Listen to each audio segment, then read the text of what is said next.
Welcome to our new session. आज का हमारा टॉपिक है introduction to MongoDB. MongoDB create, drop, collections, MongoDB read and write operations. हम किस तरीके से नए कलेक्शन को, डेटाबेस को क्रिएट कर सकते हैं, डेटा उसके अंदर इंपोर्ट कर सकते हैं, कैसे उसको ड्रॉप कर सकते हैं, ये करेंगे। So MongoDB is no SQL database that store data in a flexible. ये होता है no SQL database. It means कि इसके अंदर रो कॉलम के अंदर डेटा स्टोर नहीं होता है। ये जेसन फॉर्मेट के अंदर आपके डेटा को स्टोर करता है, Jason like format called document. Unlike traditional relational database where data is stored in table with a fixed row and column, MongoDB store data inside collections and each record is a document. ये जैसे हम database create करते हैं वैसे MongoDB के अंदर collections create करेंगे, और इसके अंदर जैसे हम डेटा इंपोर्ट करते हैं वैसे रिकॉर्ड को हम उस रिकॉर्ड को, उस डेटा को इसके अंदर डॉक्यूमेंट कहा जाता है। This make MongoDB very suitable for JavaScript and Node.js application because the data format is almost the same as JavaScript object. In a real application such as Blogger or e-commerce system, MongoDB allow you to store user, product, orders और blog post without worrying about the strict schema at the beginning. आप एक proper schema, एक layout set कर देते हो, आप उसके अंदर एक ब्लूप्रिंट सेट कर देते हो कि किस तरीके से उसके अंदर डेटा आएगा। Okay, and then like first name, last name, mobile number, email ID, okay, so on. So MongoDB create and drop collection db.block.insert1। अगर एक डेटा हमें इसके अंदर इंसर्ट करना है तो हम insert1 फंक्शन का यूज़ कर सकते हैं। फाइंड करना है तो फाइंड फंक्शन का हम यूज़ कर सकते हैं इसके अंदर। MongoDB read and write operation, writing operation in MongoDB included inserting one document or multiple document. Insert operation are very fast and flexible because MongoDB does not enforce a greedy system. This means one blog document can have extra field like tag or like without breaking the anything. बिना किसी चीज़ को तोड़े हुए वो क्या कर सकता है, नए फील्ड को उसके अंदर ऐड कर सकता है, इंसर्ट कर सकता है, like db.user.insert many. Okay,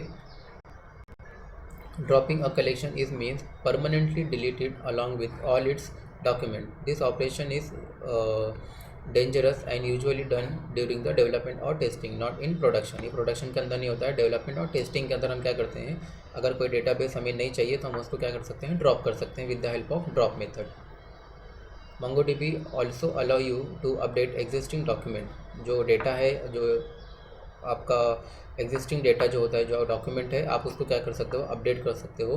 update are usually perform using the update operation like $set which changes only specified field instead of replacing the entire document. बिना पूरे डॉक्यूमेंट को टच किए आपके पर्टिकुलर डेटा को क्या कर सकता है, अपडेट कर सकता है with the help of $set method. Okay, so इसका हम प्रैक्टिकल करके देखते हैं। यहाँ पे सिंबल के ऊपर हम टाइप करेंगे mongo sh,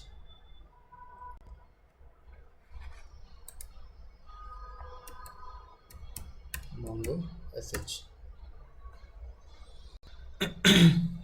ओके, सो अभी हम चले गए टर्मिनल के अंदर, then show dbs use my db। ये डेटाबेस हमारे पास एग्जिस्ट नहीं करता है।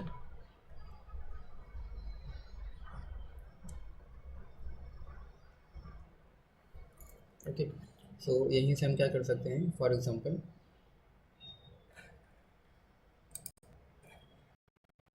जैसे mongo एंड राइट एप्लीकेशन हो गया, इंसर्ट आपको डेटा करना है तो db.user.insert। Okay, like this db dot,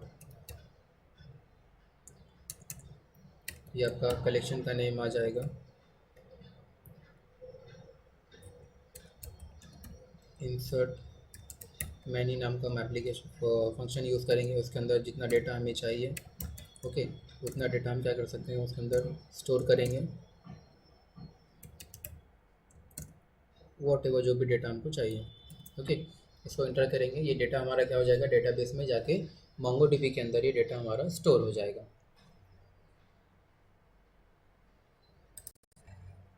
okay, so I hope so कि अंडरस्टैंड हुआ होगा। Thank you.